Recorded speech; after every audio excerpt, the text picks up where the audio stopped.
नमस्कार दोस्तों, आप लोगों का स्वागत है सिंपल एजुकेशन में। मैं हूं राजेंद्र कुमार। आज की इस वीडियो में हम लोग बात करेंगे कक्षा 12 की इतिहास की पाठ्य पुस्तक के दूसरे अध्याय राजा, किसान और नगर के बारे में। दोस्तों, जिस तरीके से 11वीं कक्षा की विश्व इतिहास की पुस्तक में दुनिया के पहले साम्राज्य रोमन साम्राज्य का वर्णन किया गया है, ठीक उसी प्रकार 12वीं कक्षा की इतिहास की पाठ्य पुस्तक में भारत के पहले साम्राज्य मौर्य साम्राज्य का वर्णन किया गया है। दोस्तों, यह हिंदुस्तान के पहले वंश मौर्य राजवंश का अध्ययन है, जिसमें हम मौर्य वंश से संबंधित विभिन्न पहलुओं पर विचार करेंगे। लेकिन दोस्तों, वीडियो को शुरू करने से पहले मैं चाहूंगा कि आप इस वीडियो को पहले देखें और पूरा देखें, ताकि आप इस वीडियो के कंटेंट को समझ पाएं। और यदि वीडियो अच्छी लगे तो आप वीडियो को लाइक कर दीजिएगा और चैनल को सब्सक्राइब कर दीजिएगा। तो चलिए दोस्तों, बिना वक्त जाया किए हम लोग शुरू करते हैं अपना अध्ययन राजा, किसान और नगर अर्थात मौर्य वंश के बारे में। दोस्तों, अध्याय का पूरा नाम है राजा, किसान और नगर, आरंभिक राज्य और अर्थव्यवस्थाएं, लगभग 600 ईसा पूर्व से 600 ईस्वी तक। और इसका जो प्रथम बिंदु है वह है जेम्स प्रिंसेप और प्रियदर्शी। दोस्तों, जेम्स प्रिंसेप भारत में ब्रिटिश ईस्ट इंडिया कंपनी का एक अधिकारी था और भारत के इतिहास में उसका एक महत्वपूर्ण योगदान है, क्योंकि अशोक के अभिलेखों को सर्वप्रथम पढ़ने की सफलता जेम्स प्रिंसेप को ही मिली थी। उसने सन 1837 ईस्वी में अशोक के ब्राह्मी लिपि के अभिलेखों को पढ़ा था। अशोक के अभिलेखों के आधार पर उसने बताया कि यह एक ऐसे राजा के अभिलेख है जो अपने आप को प्रियदर्शी कहा करता था। प्रियदर्शी अर्थात देवताओं का प्रिय। और जब एक बार उसको अशोक के अभिलेखों को पढ़ने में सफलता प्राप्त हुई तो उसके बाद नए सिरे से मौर्य वंश का अध्ययन आरंभ हुआ और पूरी का पूरा जो भारतीय इतिहास का विवरण था वो बदल गया। अब दोस्तों, अगला सवाल हमारे सामने ये आता है कि जिस मौर्य साम्राज्य का अध्ययन आरंभ हुआ था जेम्स प्रिंसेप के द्वारा अशोक के अभिलेखों को सफलतापूर्वक पढ़ने के बाद, उस साम्राज्य के अध्ययन के स्रोत हमारे पास कौन कौन से हैं? तो दोस्तों, मौर्य साम्राज्य के अध्ययन से संबंधित स्रोतों को हम दो भागों में बांट सकते हैं, लिखित स्रोत और पुरातात्विक स्रोत। दोस्तों, पहले हम बात करेंगे लिखित स्रोतों के बारे में और उसके बाद हम पुरातात्विक स्रोतों के ऊपर दृष्टिपात करेंगे। तो जहां तक दोस्तों लिखित स्रोतों का प्रश्न है, तो यह हमारी खुशनसीबी है कि मौर्य साम्राज्य के संबंध में हमें लिखित स्रोत प्राप्त होते हैं। और उससे भी ज्यादा खुशकिस्मती हमारी यह है कि हमने इन लिखित स्रोतों को सफलतापूर्वक पढ़ भी लिया है। इसीलिए मौर्य साम्राज्य के बारे में हम इतना विस्तार से और इतना विश्वास के साथ कुछ कह सकते हैं, क्योंकि हम उसके बारे में इतना कुछ जानते हैं उसकी लिखित सामग्री के आधार पर। दोस्तों, लिखित सामग्री के अंतर्गत जो सबसे महत्वपूर्ण स्रोत माना जाता है वह है कौटिल्य का अर्थशास्त्र। अर्थशास्त्र की रचना कौटिल्य ने की थी और वह गोत्र से ब्राह्मण था। हम कौटिल्य को 3 नामों से जानते हैं, कौटिल्य, चाणक्य और विष्णुगुप्त। यह कौटिल्य मौर्य वंश के संस्थापक चंद्रगुप्त मौर्य का प्रधानमंत्री था और मौर्य साम्राज्य की स्थापना में इसने एक महत्वपूर्ण भूमिका का निर्वाह किया था। मौर्य प्रशासन के संचालन के लिए उसने एक राजनीतिक ग्रंथ अर्थशास्त्र की रचना की थी। दोस्तों, यह जो अर्थशास्त्र है यह धन से संबंधित कोई स्रोत ग्रंथ नहीं है, क्योंकि अर्थशास्त्र को हम सामान्य रूप से एक आर्थिक दस्तावेज के रूप में, आर्थिक ग्रंथ के रूप में जानते हैं। परंतु यह अर्थशास्त्र जिसकी रचना मौर्य वंश के प्रधानमंत्री कौटिल्य ने की थी, वह दरअसल एक राजनीतिक ग्रंथ है। और यह ग्रंथ 15 अधिकरणों में बटा हुआ था। 15 अधिकरण का मतलब हुआ दोस्तों भाग, और 180 प्रकरण इसमें शामिल थे। प्रकरण का मतलब होता है अध्याय। तो इस प्रकार यह एक विशाल ग्रंथ था जिसमें मौर्य साम्राज्य से संबंधित अनेक पहलुओं के ऊपर प्रकाश डाला गया था। इस ग्रंथ से हमें मौर्य साम्राज्य की राजनीति, आर्थिक जीवन, प्रशासन आदि के विषय में विस्तार से जानकारी मिलती है। दोस्तों, ये अर्थशास्त्र नाम का जो ग्रंथ है जिसकी रचना कौटिल्य ने की थी, उसकी खोज करने का श्रेय मैसूर विश्वविद्यालय में एक लाइब्रेरी थी, उसके अध्यक्ष श्याम शास्त्री को दिया जाता है। उन्होंने 1909 ईस्वी में एक अर्थशास्त्र की हस्तलिखित प्रति के आधार पर अर्थशास्त्र को फिर से छपवाने का जिम्मा उठाया था और इस प्रकार लोगों के सामने अर्थशास्त्र की जो प्रकृति है वह उपस्थित हुई और हम मौर्य साम्राज्य के बारे में विस्तार से इतना कुछ जान पाए। दोस्तों, मौर्य साम्राज्य का अध्ययन करने वाले लिखित स्रोतों के अंतर्गत दूसरा महत्वपूर्ण दस्तावेज मैगस्थनीज की इंडिका को माना जाता है। मैगस्थनीज सेल्यूकस निकेटर का राजदूत था, जो सेल्यूकस निकेटर के राजदूत के रूप में मौर्य शासक चंद्रगुप्त मौर्य के दरबार में आया था। कहा जाता है कि 1905 ईस्वी में जब सेल्यूकस निकेटर और चंद्रगुप्त मौर्य के बीच लड़ाई हुई थी, तो उस लड़ाई में सेल्यूकस निकेटस की पराजय हुई और इस पराजय के परिणाम स्वरूप दोनों के बीच एक संधि हुई। उस संधि का एक प्रावधान था कि सेल्यूकस निकेटर अपने एक राजदूत को चंद्रगुप्त मौर्य के दरबार में भेजेगा और इसी संधि के अनुसार 304 ईसा पूर्व से 299 ईस्वी पूर्व के बीच जो मैगस्थनीज था वह सेल्यूकस निकेटर का राजदूत बनकर चंद्रगुप्त मौर्य के दरबार में आया था। तो सेल्यूकस निकेटर के राजदूत के रूप में मैगस्थनीज ने करीब 5-6 वर्षों का समय चंद्रगुप्त मौर्य के दरबार में बिताया और यहाँ रहते हुए उसने जो कुछ देखा, जो कुछ सुना, उसका वर्णन उसने अपनी इंडिका नाम की एक पुस्तक में किया था। तो इस प्रकार दोस्तों, मैगस्थनीज की इंडिका से भी हमें मौर्य साम्राज्य के बारे में बहुत कुछ जानकारियां प्राप्त होती है। परंतु दोस्तों, इस पुस्तक की जो सबसे बड़ी कमी थी वह यह थी कि यह दरअसल एक सुनी सुनाई बातों के ऊपर लिखाया गया ग्रंथ था, क्योंकि वह एक राजदूत था और उसका मुख्य सरोकार राजनीति से था। और दूसरी बात यह है कि वह साम्राज्य से, राज दरबार से बाहर कभी नहीं जाता था, इसीलिए उसने लोगों से, राज दरबारियों से और दरबार के अंदर रहने वाले लोगों से साम्राज्य के बारे में जो कुछ सुना था और जो कुछ उसको दरबार के अंदर अपनी आंखों से देखने का मौका मिला, उसी को आधार बनाकर उसने पूरे ग्रंथ की रचना कर दी।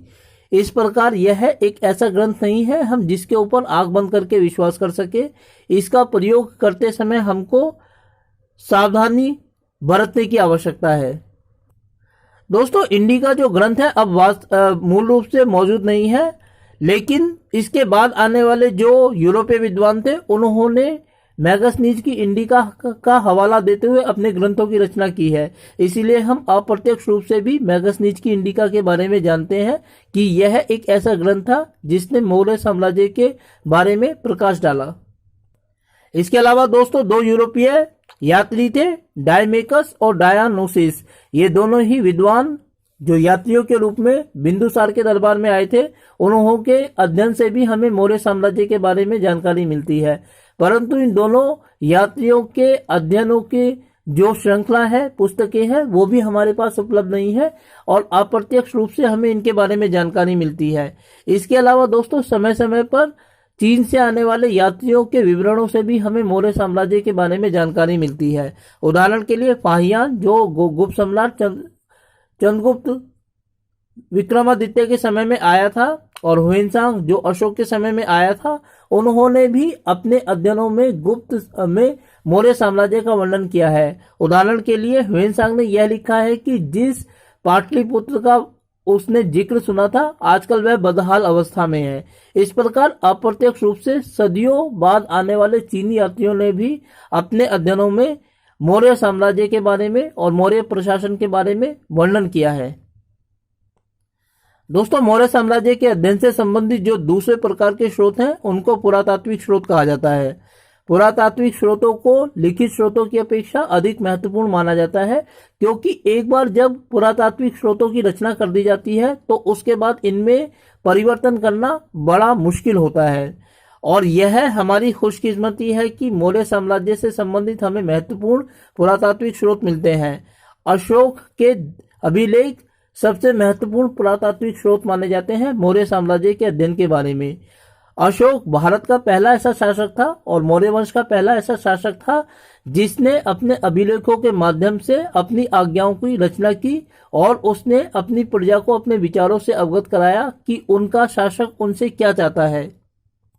उसने अपनी राज आज्ञाओं को अभिलेखों का रूप देकर साम्राज्य के अलग अलग भागों में स्थापित कर दिया, ताकि जनता उनको पढ़ सके और यह जान सके कि उनके शासक की उनसे क्या अपेक्षा है, क्या उम्मीद उनका शासक उनसे करता है। जहां तक दोस्तों अशोक द्वारा अभिलेख लिखवाने की परंपरा की शुरुआत है, तो उसको जो अभिलेख लिखने की प्रेरणा थी वह डेरियस या दारा प्रथम नाम के एक शासक से प्राप्त हुई थी। यह एक यूनानी शासक था जिसने पहली बार इतिहास में अभिलेखों का प्रयोग किया था और इसी डेरियस या दारा प्रथम के आधार पर उसने अभिलेखों की रचना करनी शुरू की और अपने विचारों को अपनी प्रजा के सामने रखा। इसके अलावा दोस्तों जो पुरातात्विक स्रोत हैं उनके अंतर्गत हम मौर्यकालीन राजप्रसाद यानी कि जो महल था उसको, चित्रकला और शिलालेखों को भी शामिल कर सकते हैं, जिनसे हमें मौर्य साम्राज्य के बारे में विस्तार से जानकारी मिलती है। तो चलिए दोस्तों आगे बढ़ते हैं और देखते हैं कि आगे इससे क्या दास्तान है।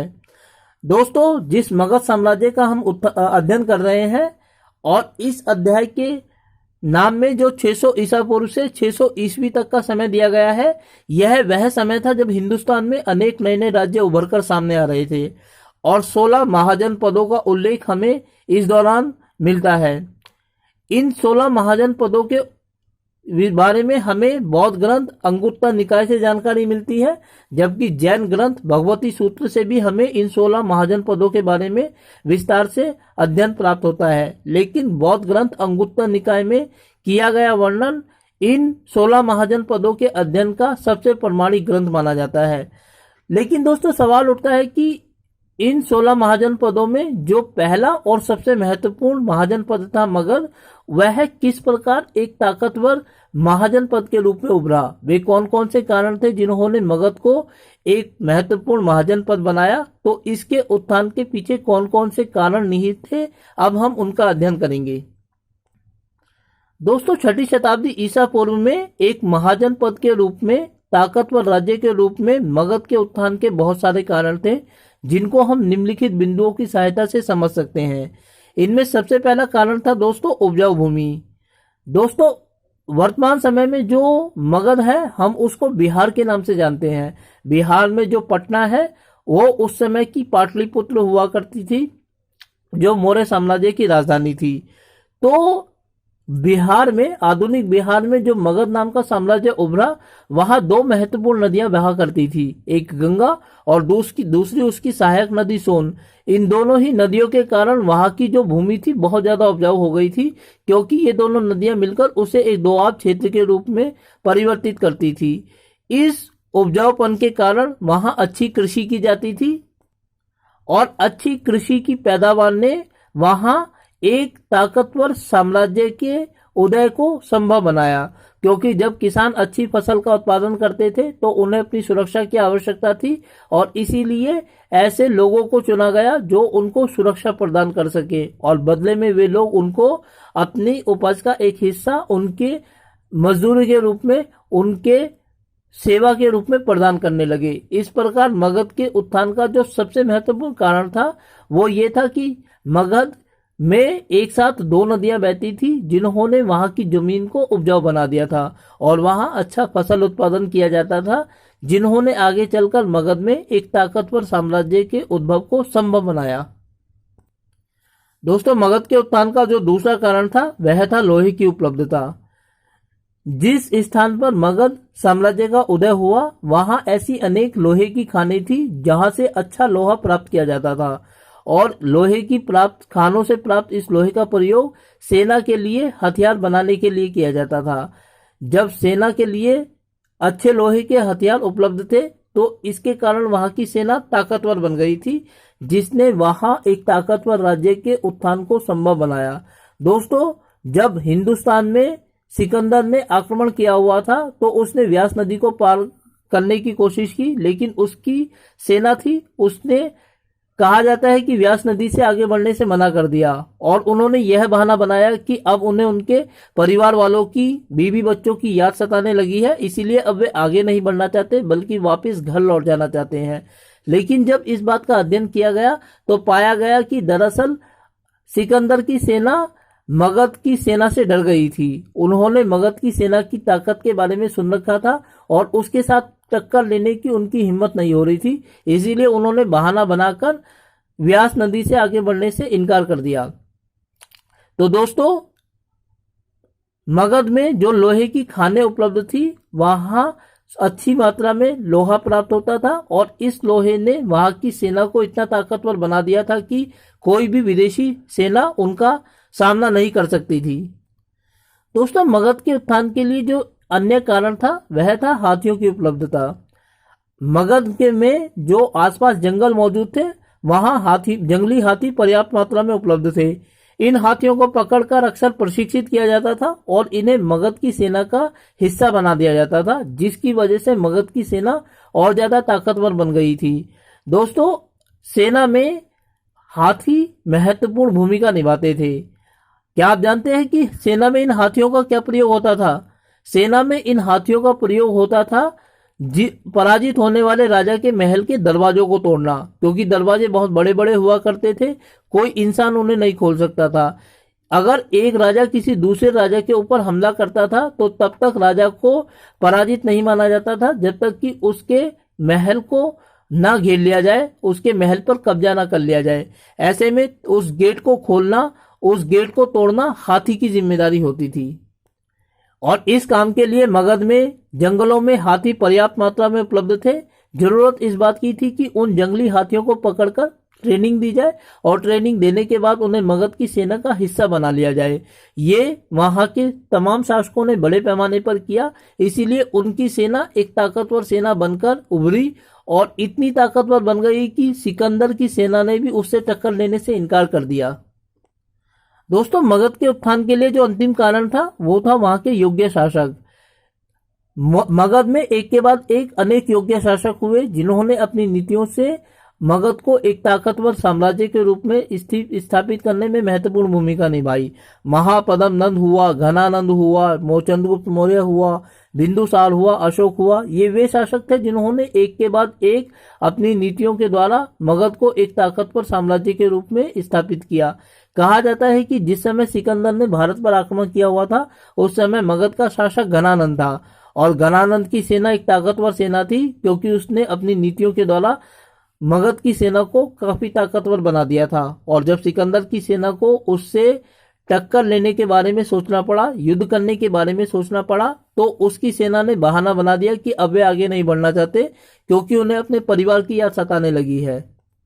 दोस्तों, मगध में सिर्फ ऐसे राजा ही नहीं हुए जिन्होंने अपनी युद्ध नीतियों के माध्यम से मगध को एक ताकतवर साम्राज्य के रूप में परिवर्तित किया, बल्कि इसमें अशोक जैसे धर्मपरायण शासक भी हुए जिन्होंने बौद्ध धर्म को और धर्म को दुनिया के पूरे अलग अलग हिस्सों में फैला दिया। इस प्रकार इस साम्राज्य के उत्थान के लिए, इस महाजनपद के उत्थान के लिए इसके योग्य शासक भी जिम्मेदार थे। तो दोस्तों, राजा, किसान और नगर के बारे में यह थी पहली वीडियो। मैं उम्मीद करता हूं कि आपको यह वीडियो अच्छी लगी होगी और साथ ही आपसे अनुरोध करता हूं कि यदि वीडियो अच्छी लगी तो आप वीडियो को लाइक करें और चैनल को सब्सक्राइब करें और दूसरी वीडियोस के लिए मेरे साथ बने रहें मेरे यूट्यूब चैनल सिंपल एजुकेशन पर। वीडियो को देखने के लिए आपका बहुत बहुत धन्यवाद दोस्तों।